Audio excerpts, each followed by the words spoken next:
Now so una dey do for you. Wait.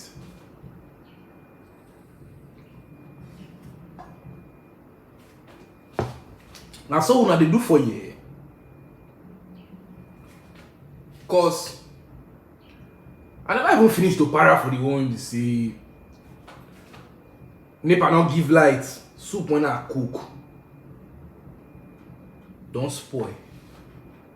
All the money when I take cook the soup, all the goat meat, the bones, all the smoked fish, when I use all the periwinkle, don't go.